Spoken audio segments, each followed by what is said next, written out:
Hello, everyone. Welcome to High School Hoops Weekly. I'm sports editor Dan Spears here at the Star News.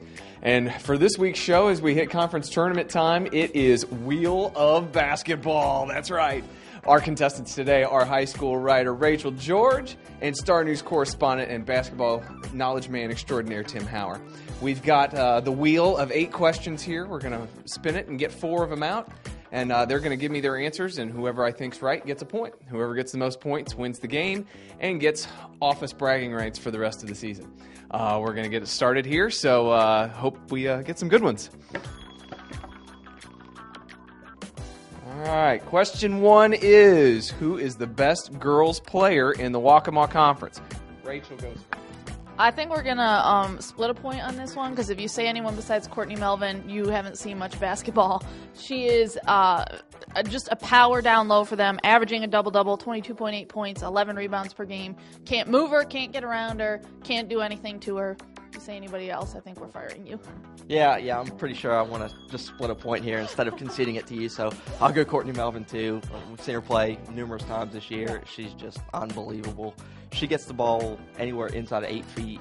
She can't be stopped, and she's going to score, or she's going to get to the free throw line, or she's a pretty good free throw shooter too. So, all right, so they've conceded the half point. I'll concede them the half point since they're going to play nice on the first question. Don't worry, folks. It'll get a lot more interesting here in a second. All right, question number 2 is...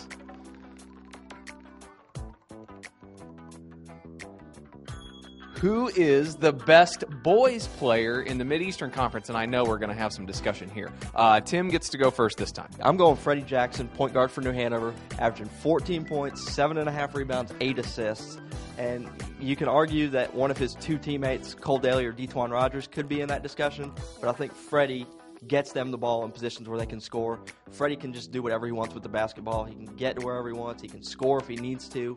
But with those 2 down low, he doesn't have to as much. But he's just been amazing this year. And I will say that is definitely a good pick if you look at their matchups with Hoggard. That was the difference the second time around when Hoggard beat Hanover.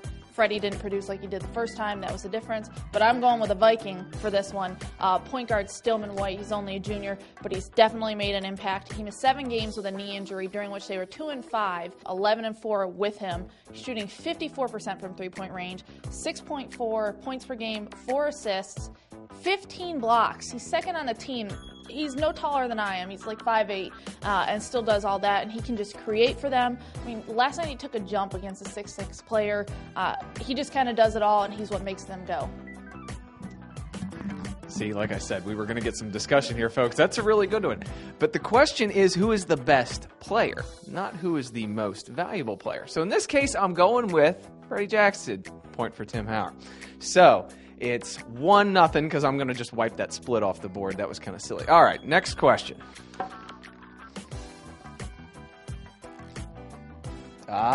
This is one they were hoping was going to come up, folks.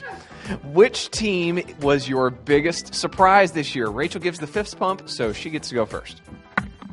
I sat down and thought about this, and I'm like, oh, no, not everybody did how we expected. And then I looked at the Mid-Eastern girls, and Ashley is at the top of that standings. And no discredit to the Screaming Eagles, but they have been by far the most surprising team this year.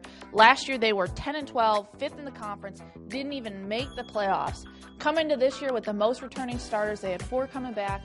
Didn't even have a great showing during the Christmas tournament. Lost to Havelock in overtime. Didn't play as well. And then they pulled it together, went 9-1 in the conference, and they're now 18-3. That's quite a big turnaround for Ashley. It's going to be a tough one for me to beat, but I think I've got it. I'm going Wallace-Rose Hill boys. 11-16 last year, lost in the first round of the playoffs. You come back this year, you're 15-4. You played Pender tough both times, got ranked in the state, and I just think they've got a really good shot of going pretty far in the playoffs. From 11-16 to 15-4, that's why I say Wallace-Rose Hill, most surprising. Oh, now I see why they were all excited about this question. That was a good one. I am going to go with Rachel, though. I think the Ashley girls is the biggest surprise. We thought that they would be good. I don't think that we expect them to be this good. And to really, up until that last, up until their one conference loss, they kind of ran everybody over in that league, too, which is something they hadn't done in a while. So we've got a 1-1 tie. We're going into the fourth question, which means this will break the tie right here, and we're going to have a champion. How will the East Bladen girls finish in the state tournament this year? and Tim Hauer gets to go first this time. All right, this is tough because Patty Evers, one of my favorite coaches, and I really love her. I think she does a great job with them. And they've lost the last 2 years, so my heart wants to say they're going to win it this year, but Salisbury is just so good. They won it last year. We just looked at their stats, really balanced. I think they have like 8 players averaging over 3 rebounds a game. They've got 2 girls averaging double figures, a third one at 8.6, and I think that's where the difference is. East Bladen's got the 2 really good players, but I think depth is what leads Salisbury to the state championship. And I'm actually going to disagree with you. And I mean, Salisbury, from what we've seen, is very balanced. I just think the duo of Courtney Melvin and Jasmine Kemp can really lead them to a state championship this year. We talked about Courtney Melvin. She is going to be a big difference. It looks like Salisbury has some size, but there's a difference between height and size. And Courtney Melvin, if she gets in the block, you're not moving her and you're not getting around her, and good luck trying to make a basket over her.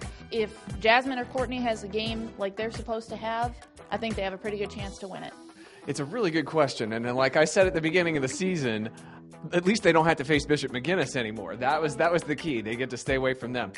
I think they're going to win the darn thing. I don't know why, but I think they will. So I'm voting with Rachel on this one. That was but all really good responses, guys. I was very happy with that. Those were all good questions.